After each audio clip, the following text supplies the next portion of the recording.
নমস্কার, আমার চ্যানেলে আবার সবাইকে স্বাগত। আমি আজকে দেখাবো বডি ফিটিংস কী করে করতে হয় কামিজের। বডির মাপ অনুযায়ী উপর থেকে 3 থেকে 2.5 মাপ ছোটো বড়ো করে নিতে হয়। বুকের মাপ যদি 40-এর নিচে হয় তাহলে উপর থেকে 2 থেকে 2.5, আর 40 থেকে আপে গেলে উপর থেকে নামতে হয় 3। এবার আমার যেহেতু বুকের মাপ 40, সেই জন্য আমি 3 ইঞ্চি নিচে নামলাম। এবার 40কে 4 দিয়ে ভাগ করে মিডল পয়েন্ট ধরলাম। 10 হলো, 10-এর 2 দিক থেকে 1-এ আর ওদিকে 20-তে আমি দাগ দিয়ে দিলাম। এটা হয়ে গেল আমার বুকের মাপ। এবার শেষটার থেকে, কাঁধের থেকে শেষটা অবধি মাপ নিলাম। মাপ নিয়ে 14 নামলো। বুকের থেকে কোমরের মাপ 4 ইঞ্চি কম, যেমন 36কে আমি 4 দিয়ে ভাগ করলাম, 4 নং 36। এই যে মিডল পয়েন্ট ধরলাম, 9 পয়েন্ট করলাম। পয়েন্ট করে নিয়ে এই দিকে 1-এ দাগ দিলাম, আর এদিকে 18-তে দাগ দেব। আমি আগেই টিকমার্ক করে নিয়েছিলাম দুদিকে। এবার আমি কাঁধের থেকে নিচ পর্যন্ত টিকমার্ক করে নিলাম হিপের মাপ। এবার হিপ আর বুকের মাপ একই হয়, তাই 40কে আবার 4 দিয়ে ভাগ করে 4×10 40, আর এদিকে 20-তে দাগ দিয়ে দিলাম। এবার যখন আমরা সাইডে দাগ দেব একদম স্ট্রেট আসবো, বগলের থেকে কোমর পর্যন্ত একদম স্ট্রেট এসে ঠিক কোমরের জায়গাটা একটু হালকা গোল শেপ করব, করে হিপ পর্যন্ত দাগ দিয়ে দেব, হিপের কাটা অংশ পর্যন্ত। সেম প্রসেসে 2 দিকেই করব।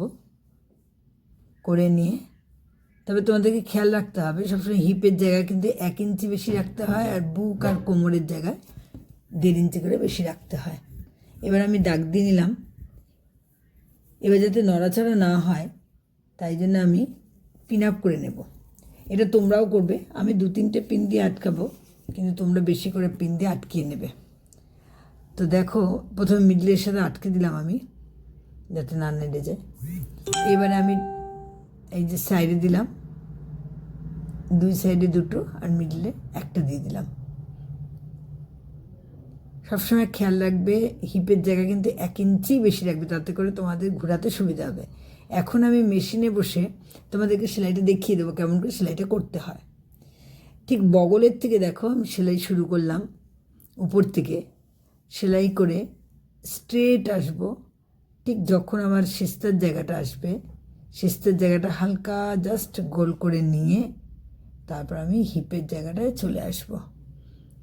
হিপে যখন আসব তখন ওই জায়গাটা স্টপ করে নিয়ে সুচটাকে নিচে রাখবো, রেখে চাপটাকে উঠাবো, উঠে আবার ওই একই জায়গার উপর দিয়ে ডবল সেলাই আমি দিয়ে দেবো। আশেপাশে দিয়ে কোনো কিন্তু সেলাই হবে না, একদম এরকম। এবার যখন আমি বগলের জায়গায় আসছি হালকা শেপ দেবো, 1/4 ইঞ্চি ভিতর দিকে ঢুকবো। দেখো আমি গেলাম, তোমরা খেয়াল করেছো কিনা দেখো, হালকা দেখো, হালকা একটু ভিতরে ঢুকলাম। সেম প্রসেসে আমি আবার এই সাইডটাও করব। প্রথমে দেব না, প্রথমে নর্মাল সেলাই দেব। যখন আমি শেষ করব তখনই কিন্তু আমি 1/4 ইঞ্চিটা ওদিক থেকে একটু হালকা শুয়ে ভিতর দিকে দেব। তাতে করে বডি ফিটিংসটা খুব সুন্দর হয়। বগলে অনেক সব ফোলা থাকে, সেই ফোলা অংশটা হয় না। আর এই কোমরে হিপের জায়গাটা যখন নিচে নামবো তখন কিন্তু স্ট্রেট সেলাই নামবো, কখনো গোল করে নামবো না। তোমরা অনেকেই ভুলটা করো, গোল করে দাও। গোল করে দিলে কিন্তু যেটা ফুলে থাকবে, কুচকে থাকবে, সেই জন্য ওরকম করে দিতে হয় না। আর পাশেও কোনো সেলাই দিতে হয় না, তাতে করে বডি ফিটিংসটা ভালো হয় না। এই দেখো হালকা, এই দেখো আমি বেঁকে গেলাম। এই বেঁকে গিয়ে সেলাইটা শেষ করলাম। এইবার আমি সাইডে দেখো, সাইডে আমার কাপড়ে খুব বাজে অবস্থা, কারণ কাপড়টা খুবই খারাপ। সেই জন্য ওই যে সুতোগুলো বেরিয়ে আছে আমি হালকা করে কেটে বাদ দিয়ে দিলাম, সমান করে নিলাম। এই সমান করে নেওয়ার পরে এই যে সাইডটা যে আছে, সাইডের সাথে লাইনিংয়ের কাপড়টাকে আমি একসাথে ধরে নিয়ে 1/2 ইঞ্চি মার্জিন রেখে, এখানে 1/2 ইঞ্চি মার্জিনই রাখবে, এর চেয়ে বেশি কখনো রাখবে না, তাহলে জিনিসটা ভালো হবে না, মোটা মোটা লাগবে। আবার এখন নতুন নতুন সিস্টেম হয়েছে, একটাই সেলাই দেয়, কিন্তু আমি তোমাদেরকে 2টো সেলাই করে দেখাবো কেমন করে সুন্দর ফিনিশিং দেওয়া যায়। তো দেখো নিচ থেকে আমি সেলাই শুরু করলাম, ঠিক লাইনিংয়ের জায়গায় যখন আসলাম আগে আমি সেলাইটা করে নেব, করে নিয়ে তারপরে আমি পরের জায়গাটা আমি হালকা করে মুড়ে নেব। এই যে মুড়ে নিলাম 1/2 ইঞ্চি, কিন্তু খেয়াল রাখবে এই যেটা কিন্তু তেষ্টা যেন না হয়, সমান করে ধরবে, টেনে নিয়ে ঘুরিয়ে দেবে না, একদম স্ট্রেট ধরবে, সুন্দর করে ধরে। দেখো আমি কিভাবে ধরছি তাহলে বুঝতে পারবে। সোজা করে ধরে নিয়ে আমরা হিপের জায়গায় যেখানে কাটা অংশটা শেষ হয়েছে সেই জায়গাটার থেকে, সেই জায়গাটা দেখো আমি দেখাচ্ছি, দেখো ঠিক এই জায়গাটায় দেখো হালকা করে এই যে 1/2 ইঞ্চি ধরে ঘুরিয়ে দিল। 1/2 ইঞ্চি রাখবে, 1/2 ইঞ্চি বেশি কখনো মার্জিন রাখবে না, ঠিক আছে। এবার দেখো ওই জায়গাটা চেপে ধরবে এবং যেই জায়গাটা নিচের জায়গাটা যেটুকুনি বাকি আছে এই জায়গাটা হালকা করে ধরে ধরে ধরে ধরে আসবে, আস্তে আস্তে করে আসবে, কোনো তাড়াহুড়ো করবে না। এই জায়গাটা খুব সেন্সিটিভ জায়গাটা, ভুলভাল হলে বেঁকে যাবে, বসবে না, তেরা হয়ে যাবে, দেখতে খুব বাজে লাগে চুড়িদারটা পরার পরে।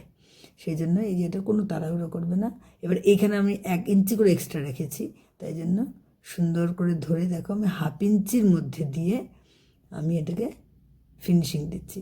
এরকম সেলাই করতে করতে যেখানে কাটা আছে কাটার একটু উপর পর্যন্ত, অর্থাৎ 1/2 ইঞ্চি উপর পর্যন্ত আমি সেলাইটা নিয়ে আসবো। এই যে আসলাম, এসে সুচটাকে রেখে চাপ উঠিয়ে আবার ঘুরিয়ে নিয়ে আবার আগেই মুড়ে নেব, মুড়ে নিয়ে দেখো 1/2 ইঞ্চি আবার সেলাই করব। এই যে দেখো 1/2 ইঞ্চি উপর থেকে আমি আবার এই দিকটা সেলাই করলাম, সেলাই করে আবার সুচটাকে এখানে রাখবো, সুচ রেখে চাপ উঠিয়ে আবার ঘুরে যাব।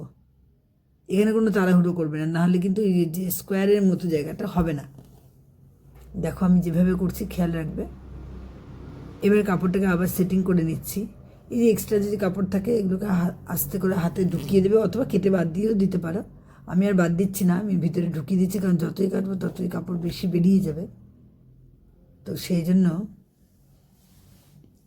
এই যে আমি এরকম সেটিং করে নিচ্ছি, একদম নিচে সেটিং করে নিলাম, নিয়ে আস্তে আস্তে করে ঘোরাবো, 1/2 ইঞ্চি মার্জিন রেখে আস্তে আস্তে করে আমি এই যে ঘুরিয়ে নিচ্ছি, যাতে আমার তেসরা না হয়। বেঁকে গেলে কিন্তু জিনিসটা একদম বাজে হয়ে যাবে। সেই জন্য আমি আগের থেকে নিচে ধরে একটু একটু করে সেটিং করে নিই। এবার টানা আমি সেলাই করে বেরিয়ে আসবো।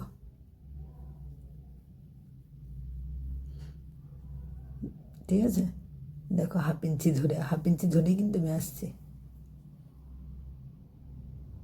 এখানে তোমরা পিন আপ করে নেবে, আমি হাত দিয়ে করেছি, তোমরা হাতটা এত সুন্দর করে ধরতে পারবে না হয়তো, কিন্তু পিন আপ করে নিলে তোমার জিনিসটা একদম ঠিক হবে। এই যে আমি ছেড়ে দিলাম। এবারে সোজা দিক থেকে একদম কিনার দিয়ে সেলাই দিয়ে দেবে, দেখো তাতে করে হবে ফোলা কাপড় বসে যাবে এবং দেখতেও সুন্দর লাগে। তো একদম কিনার দিয়ে দেখো আমি সেলাই দিয়ে দিচ্ছি। যখন আমি ঠিক কাটা অংশের জায়গাটা আসবো তখন এই জায়গাটা একটু ভি শেপ করে দেবো। আগেরটা স্কোয়ার ছিল, দেখো এই যে ভি শেপ করে আবার সুচটাকে রেখে আস্তে করে ঘুরিয়ে আমি নিচের দিকে নেমে গেলাম। হ্যাঁ, নিচের দিকে নেমে গিয়ে এই যে সেলাইটাকে শেষ করলাম। এবার সেম প্রসেসে আমি ওই দিকেও চলে যাব, ওই দিকেও আমি সেম প্রসেসে করব। ঠিক আছে, একই প্রসেস। প্রথমে নিচের দিকটা ধরে নেব লাইনিং পর্যন্ত, ধরে নিয়ে দেখবো আমার কাপড়টা বাঁকা আছে কি না, তাহলে সোজা করে ধরে নিয়ে ঠিক এইভাবে সেলাই করতে হবে। এবার হিপের জায়গাটা ভালো করে ধরে নিলাম আবার আগের মতো, এই দেখো ধরে নিয়ে সেম প্রসেসে আমি ঠিক মতো ঘুরিয়ে দিলাম। এখানে কোনো তাড়াহুড়ো করবে না, এখানে খুব ধীর মস্তিষ্কে ধীরে ধীরে সুন্দর করে ধরে করবে, যাতে জিনিসটা একদম বসে। যদি না বসে তাহলে কিন্তু চুড়িদারের লুক নষ্ট হয়ে যায়। কেনা চুড়িদারে তো শুরু করে দিয়ে সাইড দিয়ে সেলাই করে দেয়, কিন্তু আমরা যেহেতু একটা ফিনিশিং চুড়িদার করছি সেই জন্য আমাদের সুন্দর করে করতে হবে এই জায়গাটা। আর এই জায়গাটা যারা সেলাই জানে না তারা আরও বেশি ভালো করে ধরতে পারে যে তোমার কাজ ভালো হয়নি। সেই জন্য কাজ ভালো করার জন্য তোমাদেরকে সুন্দর করে দেখে নিয়ে করতে হবে। এবার হিপের জায়গাটা ধরে নিয়ে একদম নিচে চলে আসলাম দুটো পার্টের একই এরকমভাবে স্ট্রেট ধরে নিয়ে আমাকে দেখে নিতে হবে কে কতটা বেশি আছে অন্য পার্টটা। ঠিক যতটা বেশি আছে ততটাই আমরা মুড়ে ভিতরে ঢুকিয়ে দেব। কোনো সময় কাপড় বেশি হয় কেটে সেভ করে দিতে পারো, অথবা মুড়ে সুন্দর করে যদি মুড়ে দিতে পারো তাহলে মুড়ে ঘুরিয়ে দিও। তাহলে অনেক সময় মোটা হলে তাহলে কেউ যদি মোটা হয়ে যায় তাহলে এই কাপড়টা খুলে তাকে আবার ঠিক করে সেলাই করে দিতে পারবে। আমি সেই জন্য করিনি বেশি, আমি করেছি এখানে যেহেতু কাপড়টাই একটু খারাপ কাপড়, তাই একটু সরু করে কাটিনি, একটু বেশি করে কাপড়। দেখো কাপড়ের খুব খারাপ অবস্থা, কাপড় বেরিয়ে যাচ্ছে। তো সেই জন্য আমি একটু বেশি করেই কাপড় নিয়ে করলাম। সব কাপড় এরকম মোটা চলে না, এটা যেহেতু মোটা কাপড় তাই আমি মোটা করে করে দিলাম। তোমরা বুঝে করবে, কাস্টমার বুঝেও কাজ করতে হয়। এবার দেখো আমি ধরে নিলাম, নিয়ে সেই আগের মতোই সুন্দর করে সাইড করে এক চাপ রেখে সেলাই করে বের করে দিচ্ছে একটু কিনার দিয়ে। একদম নিচ পর্যন্ত আসবো, নিচ পর্যন্ত এসে আগের মতোই আবার সেলাই করে দেব। হলো। এবার দুটো কাঁধ আমি ধরবো ভালো করে, আর বগলের জায়গাটাও ভালো করে ধরবো, দেখে নেব সব সমান সেলাই আছে কি না। এই যে দেখো কাঁধটা ধরে নিয়ে এটাও ঠিক করে ধরে নেব, বগলের জায়গাটাও ঠিক করে ধরে নেব, ধরে নিয়ে দেখে নেব সাইডটাও ঠিকঠাক আছে কিনা। দেখো সাইডে কাটিংটা, এই কাটিংটা এই যে একসাথে ধরলাম, তাহলে একদম ঠিক আছে। ধরে নেওয়ার পরে একদম নিচে চলে যাব, একটা দুটো তিনটে চারটে, এই যে চারটে পার্ট, ঠিক আছে। চারটে পার্ট ধরে নিয়ে আমাদেরকে খেয়াল রাখতে হবে কে বড় কে ছোট। নিচের দিকটা যদি বেশি ছোট বড় থাকে তাহলে হালকা করে শেপ দেবো। তোমাদেরকে ক্লাসে বলেছি নিচে আগে সে কখনো 1 ইঞ্চি শেপ দেবে না, এই যে এই কারণেই শেপ দিতে বারণ করি। নিচেরটা কেটে ছোটো বড়ো হয়েছিল সেটা ঠিক করে নিলাম। এইবারে মুড়ে ডবল করে মুড়ে নিলাম। মুড়ে আমার পাড় আছে কিন্তু যেহেতু কিনারে পাড়টা পায়নি তাই জন্য আমি ডবল মুড়ে নিলাম, নিয়ে লক করে নিয়ে সুন্দর করে সেলাইটা করে দিলাম। এখানেও কিন্তু ধরার ব্যাপার আছে, সুন্দর করে ধরে নেবে মিডলটা, নাহলে কিন্তু আঁকা বাঁকা হবে। একদম কিনার দিয়ে সেলাই করে নিয়ে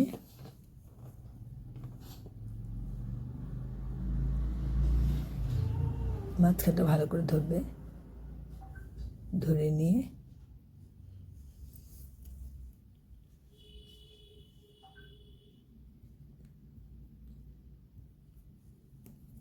এই যে কিনারে যখন আসলাম দেখো কিনারের এই সাইডটাও কিন্তু সেলাই করে দেবো। এই যে দেখো হালকা করে এই সাইডটা সেলাই করলাম, করে এইবারে উল্টিয়ে দেব, উল্টিয়ে নিয়ে এই যে ঘুরিয়ে দিলাম, তার থেকে হলো এক টানা তোমার সেলাইটা হয়ে বেরিয়ে গেল।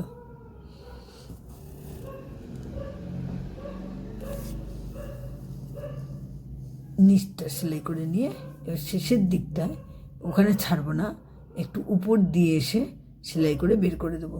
তাতে করে কী হবে, সুতো বেরিয়ে থাকবে না। এই যে আস্তে করে আমি বাইরে থেকে বেরিয়ে গেলাম, ব্যাস আমার একটা সাইড কমপ্লিট হয়ে গেল।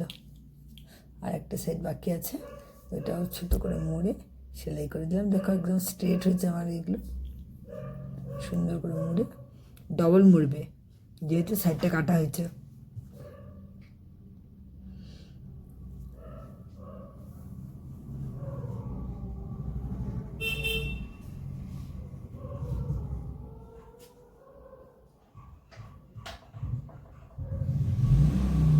ঠিক আছে, এরকম করে মুড়ে নেবে, মুড়ে নিয়ে খেয়াল রাখবে নিচের কাপড় যেন আবার যেন ভিতরে না ঢুকে যায়, নিচের কাপড়টাকে সরিয়ে দেবে, দিয়ে সুন্দর করে সেলাইটা করবে। দেখছো তো আমি কীভাবে ধরিয়ে নিচ্ছি, যে মাঝখানে কাপড়টা একটু বড় বড় আছে সেই জন্য আস্তে করে ধরে ধরে ধরে ধরে নিয়ে এই যে আমি সেলাই করে দিলাম। এবার লকটা এই মুহূর্তে করার দরকার নেই, এই যে সাইড করে সেলাই করলাম, আবার এই কিনার দিয়ে আমি এটাকে সেলাই করে নিয়ে আমি বেরিয়ে গেলাম। যেহেতু তোমাদের আগে আমি হাতা দেখিয়েছি তো সেই জন্য আমি এটার মধ্যে আর হাতা দেখালাম না। তোমাদের এই সাইডটা অনেকেই পারো না ঠিক মতো, তাই আমি দেখিয়ে দিলাম। আর বডি ফিটিংসটা বলেই তো দিলাম, কোনো রকম অসুবিধা হলে অবশ্যই আমাকে জানাবে। আর এই যে সুন্দর করে ঘুরিয়ে দিলাম, ঘুরিয়ে দেওয়ার পরে এই যে নিচেরটাও সেলাই করে দিলাম, ডবল সেলাই দিয়ে একটু উপর পর্যন্ত, ওখানে ছাড়বে না, একটু উপর পর্যন্তই দেখো আমি সাইড দিয়ে এসে উপর দিয়ে এই যে বের করে নিলাম। তাতে কী হবে, এখানে সুতোগুলো দেখা যাবে না, সুন্দর লাগবে দেখতে। এই যে বগলের দেখো, বগলের জায়গাটা একদম মিলিয়ে দুটো মাথায় একদম সমান করে ধরে নেবে। সব মিলেছে? ধরে নিয়ে এই যে অনেক সময় যে কাপড়গুলো যে ছোটো বড়ো থাকে বা একটানা যদি সেলাই থাকে তাহলে দেখা যায় যে সুতো বেরোতে থাকে, সেই জন্য আমি ছোটো ছোটো করে সাইডগুলো একটু করে কেটে দিলাম। তাতে কী হবে, লম্বা সুতো বেরোবে না, ছোটো ছোটো সুতো বেরোতে পারে, কিন্তু যেহেতু আমি সাইডটা একটা সেলাই দিয়ে নিয়েছি, দেখো আমি সাইডটা একটা সেলাই দিয়ে নিয়েছি, তোমরা সাইডটা কেটে দিয়ে দেখতেও ভালো লাগে এটা, আর পরবর্তীকালে কোনো অবজেকশন না আসবে না আর কি। অল্প ছোটো ছোটো করে টিক মার্ক করলাম, দেখো ঠিক এই কাটা অংশের উপর পর্যন্ত, তাতে দেখতে ভালো লাগছে, চুড়িদার গেট আপ বাড়লো আর জিনিসটা ভালো লাগছে। এই হলো আমার চুড়িদার পুরো কমপ্লিট চুড়িদারটা। এবার আমি হাতা লাগিয়ে তোমাদেরকে দেখিয়ে দিলাম, যেহেতু আগে হাতা দেখিয়েছি তাই দেখালাম না, ফিতে তোমাদেরকে দেখানোই আছে সেই জন্য ফিতেও দেখালাম না। দেখো এই আমার ফিনিশিং, এই যে গলা। আমার ভিডিওটা যদি ভালো লাগে অবশ্যই তোমরা সাবস্ক্রাইব করবে, যারা যারা এখনও পর্যন্ত করোনি আমার চ্যানেলে সবাই আসবে, এবং তোমরা অনেক অনেক শেয়ার করবে, যারা জানে না তাদেরকে জানাবে। আগামী